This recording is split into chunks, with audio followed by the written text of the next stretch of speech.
Tuesdays and Thursdays are our typical harvest days. So we will just harvest our edible flowers and microgreens for restaurants and bars that order from us. Citizen Farm is like an urban farm located at Queenstown.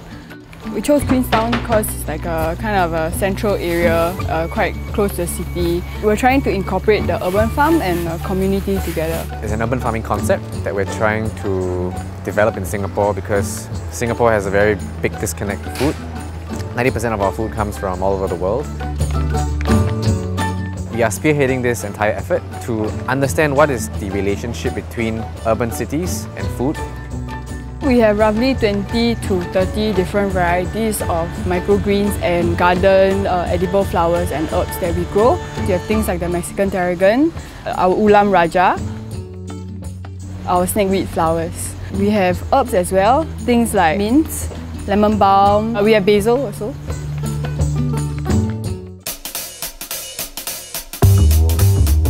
We collaborate together with Insecta, which is the first black soldier fly farm in Singapore.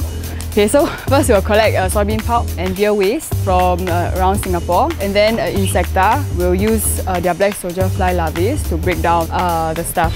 Their byproduct is like a fertilizer for our gardens, and then they themselves, the larvae, can act as a kind of a food product for things like chicken, birds, fishes. So it's like a kind of like a closed loop. Everything that we use and the waste that we produce are still being used back in the garden. So that's essentially what a closed loop is. We don't necessarily have to discard all our garden waste.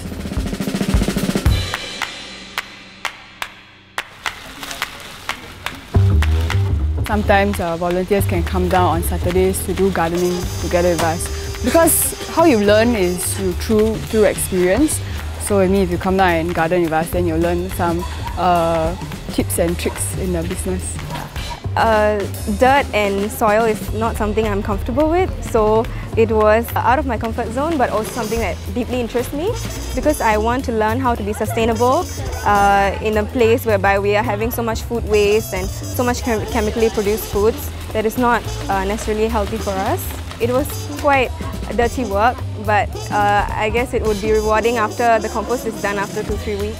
I actually tried to compost at home, but because of the land scarce environment that we have in Singapore, it's really hard. So it's really beneficial for Singapore to have these kind of urban farms.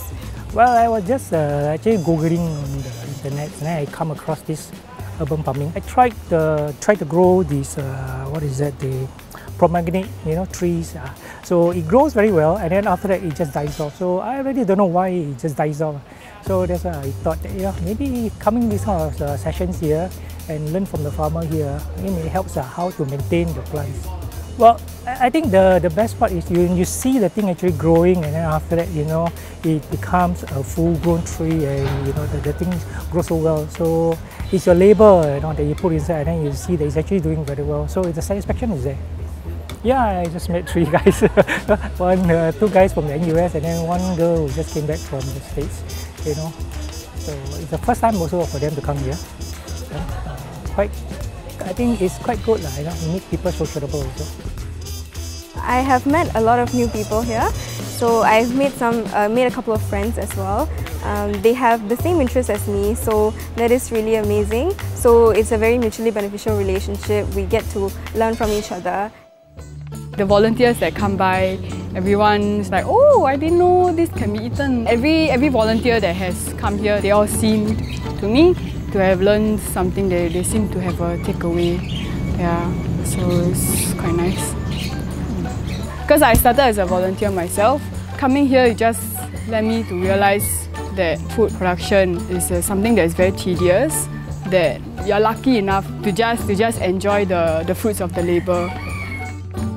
What we do is mostly an experiment, so I think this is something that we're still developing, and we hope to be able to make it flourish in the future.